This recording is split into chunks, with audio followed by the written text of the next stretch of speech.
दोस्तों, नव वर्ष 2025 में देश भर के अलग अलग सेक्टर के लाखों पेंशन भोगियों के लिए एक राहत भरी खबर निकलकर आ रही है। उसी महत्वपूर्ण मुद्दे के बारे में हम इस वीडियो के अंदर बात करेंगे और साथ ही साथ हम ये भी समझने वाले हैं कि आखिर इसका लाभ किन पेंशनर्स को मिलेगा और किन को नहीं मिलेगा। तो दोस्तों, इस महत्वपूर्ण मुद्दे को अच्छे से समझने के लिए इस वीडियो को आप अंत तक जरूर देखिए। नमस्कार दोस्तों, मैं हूं आपका दोस्त लोकेश साहू और आप देख रहे हैं लोकेश छत्तीसगढ़िया यूट्यूब चैनल। आप सभी साथियों का हमारे इस चैनल पर बहुत बहुत स्वागत है। दोस्तों, बीते 3-4 दिनों से एक खबर निकल कर आ रही है।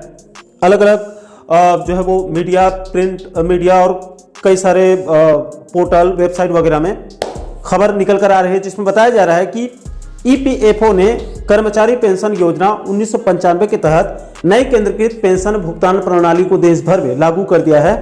अब देश भर के पेंशन भोगी कोई भी राज्य से, कोई भी बैंक से अपनी पेंशन की राशि को निकाल सकते हैं। अब दोस्तों, इसको लेकर बहुत से पेंशनर्स बंधुओं की तरफ से पूछा जा रहा है कि आखिर इसका लाभ किसको किसको मिलेगा, क्योंकि कहीं पर स्पष्ट तौर पे इसको क्लियर नहीं किया जा रहा है, इसलिए कंफ्यूजन बना हुआ है। तो देखिए दोस्तों, इसको समझने के लिए मैंने भारतीय राज्य पेंशनर्स महासंघ छत्तीसगढ़ के प्रदेश अध्यक्ष और भारतीय राज्य पेंशनर्स महासंघ के राष्ट्रीय महामंत्री वीरेंद्र नामदेव जी और मध्य प्रदेश के पेंशनर्स वेलफेयर एसोसिएशन के प्रदेश अध्यक्ष आमोद कुमार सक्सेना जी से बात किया। तो उन दोनों पेंशनर्स नेताओं ने इस मुद्दे के बारे में विस्तारपूर्वक जानकारी दिया। दोस्तों, दरअसल इस खबर का पूरा सार यही है कि ईपीएफओ ने कर्मचारी पेंशन योजना 1995 के तहत नई केंद्रीकृत पेंशन भुगतान प्रणाली सीपीपीएस को पूरे देश भर में लागू करने का जो काम है वो पूरा कर लिया है। सरकार के इस कदम से देश भर के पेंशन धारकों को बड़ा फायदा होगा, क्योंकि अब वो लोग देश भर में किसी भी बैंक के किसी भी शाखा से अपना पेंशन राशि को प्राप्त कर सकते हैं। उनके लिए यह बहुत बड़ी राहत भरी खबर है। अब दोस्तों, आप ये भी समझ लीजिए कि इसका लाभ किन पेंशनर्स को मिलेगा और किन को नहीं मिलेगा, क्योंकि इसी को लेकर बहुत बड़ा कंफ्यूजन बना हुआ है। तो देखिए दोस्तों, इसका लाभ राज्य सरकार और केंद्र सरकार के उन रिटायर्ड कर्मचारियों यानी कि पेंशनर्स को इसका लाभ नहीं मिलेगा जिनको ओपीएस यानी कि पुरानी पेंशन योजना का लाभ मिल रहा है। उनको इससे अभी कोई फायदा नहीं होगा, उनके लिए पुरानी व्यवस्था ही लागू रहेगी, यानी कि वो लोग पूर्व की भांति कोषालय और बैंक के माध्यम से अपनी अपनी पेंशन को प्राप्त कर सकते हैं, जो कि पहले से ही लागू है।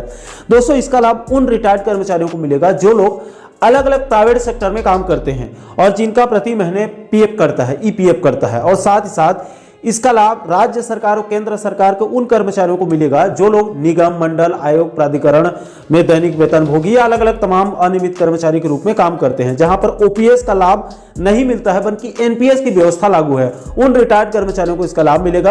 अब वो पेंशन भोगी देश भर में कोई भी राज्य में जाकर किसी भी बैंक से अपनी पेंशन की राशि को निकाल सकते हैं। तो दोस्तों, संक्षिप्त में मामला यह है कि अब देश भर में केंद्रीकृत पेंशन भुगतान प्रणाली लागू होने के बाद अब पूरे देश भर में जो लोग अलग अलग सेक्टर में काम करते हैं और जिनका प्रति महीने एक निश्चित राशि ईपीएफ के रूप में कटता है और कुछ राशि उधर से फिर सरकार डालती है, या जिनको पहले से या फिर अभी एनपीएस का लाभ मिल रहा है, इन सभी कर्मचारियों को अब पेंशन भुगतान में बड़ी राहत दिया गया है।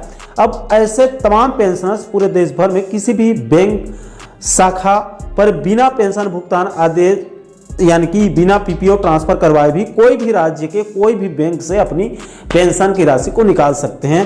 अब कोई दिक्कत उनको नहीं होगी। हालांकि दोस्तों, इसका लाभ राज्य सरकार या फिर केंद्र सरकार के उन पेंशनर्स या फिर रिटायर्ड होने वाले कर्मचारियों को इसका लाभ नहीं मिलेगा जिनको अभी ओपीएस का लाभ मिल रहा है, और जो लोग कोषालय के माध्यम से सीधे बैंक से राशि निकालते हैं उनको अभी इसका लाभ नहीं मिलेगा। उम्मीद जताई जा रही है कि आने वाले समय में इनके लिए भी इस नियम को लागू करके राहत दिया जा सकता है, लेकिन अभी फिलहाल ओपीएस वाले कर्मचारियों को इसका लाभ नहीं मिलेगा। तो आशा करता हूं दोस्तों कि आप इस वीडियो के माध्यम से इस मुद्दे को बिल्कुल कम शब्दों में आप अच्छे से समझ गए होंगे। दोस्तों, इस पूरे मामले को लेकर आप लोगों की क्या राय है? क्या इसका लाभ राज्य सरकार और केंद्र सरकार को उन रिटायर्ड कर्मचारियों को भी मिलना चाहिए जिनको ओपीएस का लाभ मिल रहा है, या फिर भविष्य में मिलेगा?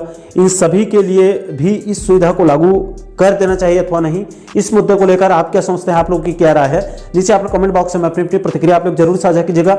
और साथियों, आप आगे भी कर्मचारियों और पेंशनर्स बंधुओं से जुड़ी इस प्रकार के अन्य महत्वपूर्ण मुद्दों पर, महत्वपूर्ण टॉपिक पर आप आगे भी वीडियो देखना चाहते हैं तो आप हमारे चैनल को जरूर सब्सक्राइब कर लीजिएगा, ताकि आने वाले सभी नए वीडियो का नोटिफिकेशन आप लोगों तक तुरंत पहुंच सके। दोस्तों, अभी के लिए फिलहाल इस वीडियो में इतना ही।